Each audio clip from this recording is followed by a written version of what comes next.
ನಮಸ್ಕಾರ IG academy ಸ್ನೇಹಿತರೆ. ನಮ್ಮ ಸುತ್ತಲೂ ಹಸಿರು ತುಂಬಿದೆ, ಆದರೆ ಈ ಸಸ್ಯಗಳು ತಮ್ಮ ಸಂತತಿಯನ್ನ ಹೇಗೆ ಮುಂದುವರಿಸ್ತವೆ ಎಂದು ಎಂದಾದರೂ ಯೋಚಿಸಿದ್ದೀರಾ? ಇಂದು ನಾವು ಸಸ್ಯ ಸಂತಾನೋತ್ಪತ್ತಿಯ ಅದ್ಭುತ ಜಗತ್ತಿಗೆ ಧುಮುಕೋಣ. ಇದು ಕೇವಲ ಬೆಳವಣಿಗೆಯಲ್ಲ, ಇದು ಪ್ರಕೃತಿಯ ಅತಿ ದೊಡ್ಡ ಮ್ಯಾಜಿಕ್. ಮೂಲಭೂತವಾಗಿ ಎರಡು ದಾರಿಗಳಿದೆ. ಒಂದು ಅಲೈಂಗಿಕ, ಅಂದ್ರೆ ಒಬ್ಬರೇ ಪೋಷಕರು ತಮ್ಮದೇ ಆದ ಎಕ್ಸಾಕ್ಟ್ ನಕಲನ್ನು ಸೃಷ್ಟಿಸೋದು. ಇನ್ನೊಂದು ಲೈಂಗಿಕ, ಇಲ್ಲಿ ಎರಡು ಸಸ್ಯಗಳ ವಿಶೇಷತೆಗಳು ಸೇರಿ ಹೊಸ ರೀತಿಯ ಜೀವ ಉದ್ಭವಿಸುತ್ತದೆ. ಮೊದಲು ಸರಳವಾದದ್ದನ್ನು ನೋಡೋಣ. ಇದನ್ನ ಶಾಖೀಯ ಸಂತಾನೋತ್ಪತ್ತಿ ಎಂತಾರೆ. ಈ ಆಲೂಗಡ್ಡೆಯನ್ನೇ ನೋಡಿ, ಇದಕ್ಕೆ ಬೀಜ ಬೇಕಿಲ್ಲ.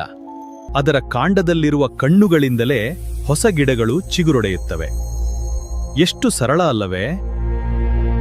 ಕೇವಲ ಕಾಂಡ ಮಾತ್ರವಲ್ಲ, ಕೆಲವು ಸಸ್ಯಗಳಲ್ಲಿ ಎಲೆಗಳೇ ಮಕ್ಕಳನ್ನು ಪಡಿತವೆ.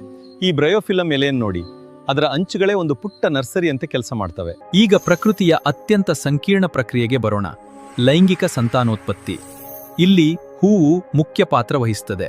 ಒಂದು ಹೂವಿನಲ್ಲೇ ಗಂಡು ಕೇಸರ ಮತ್ತು ಹೆಣ್ಣು ಶಲಾಕೆ ಭಾಗಗಳಿರಬಹುದು.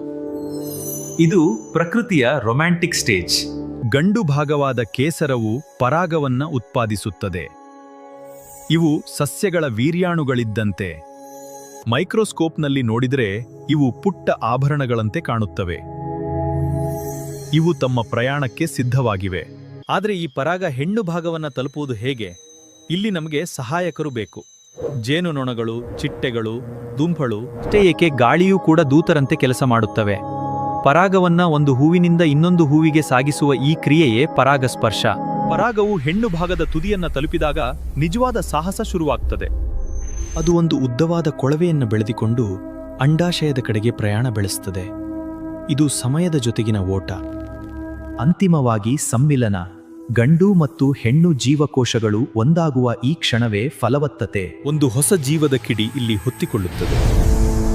ಜೈಗೋಟ್ ರಚನೆಯಾಗುತ್ತದೆ. ಮ್ಯಾಜಿಕ್ ಮುಂದುವರಿಯುತ್ತದೆ. ಫಲವತ್ತತೆಯ ನಂತರ ಹೂವಿನ ದಳಗಳು ಉದುರಿ ಹೋಗುತ್ತವೆ. ಆ ಪುಟ್ಟ ಅಂಡಾಶಯವು ಬೆಳೆದು ದೊಡ್ಡದಾಗಿ ರುಚಿಕರವಾದ ಹಣ್ಣಾಗಿ ಬದಲಾಗುತ್ತೆ. ಹಣ್ಣೆಂದ್ರೆ ಒಳಗಿರುವ ಬೀಜಗಳಿಗೆ ಒಂದು ಸುರಕ್ಷಿತ ಕವಚ. ಹಣ್ಣಿನ ಒಳಗಿರುವುದೇ ಬೀಜ. ಇದು ಪ್ರಕೃತಿಯ ಅತ್ಯದ್ಭುತ ಸರ್ವೈವಲ್ ಕ್ಯಾಪ್ಸುಲ್. ಇದರೊಳಗೆ ಒಂದು ಪುಟ್ಟ ಮಗುವಿನಂಥ ಸಣ್ಣಿನ ಸಸ್ಯ ಮತ್ತು ಅದಕ್ಕೆ ಬೇಕಾದ ಆರಂಭಿಕ ಆಹಾರ ಅಡಗಿದೆ. ಅದು ಸರಿಯಾದ ಸಮಯಕ್ಕಾಗಿ ಕಾಯುತ್ತಿದೆ.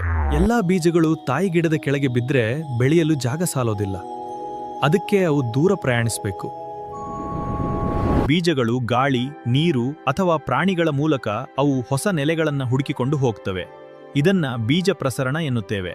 ಮಣ್ಣು, ನೀರು ಮತ್ತು ಉಷ್ಣಾಂಶ ಸರಿಯಾಗಿ ಸಿಕ್ಕಾಗ ಆ ಅದ್ಭುತ ಘಳಿಗೆ ಬರ್ತದೆ, ಮೊಳಕೆ ಒಡೆಯುವುದು, ಜರ್ಮಿನೇಷನ್.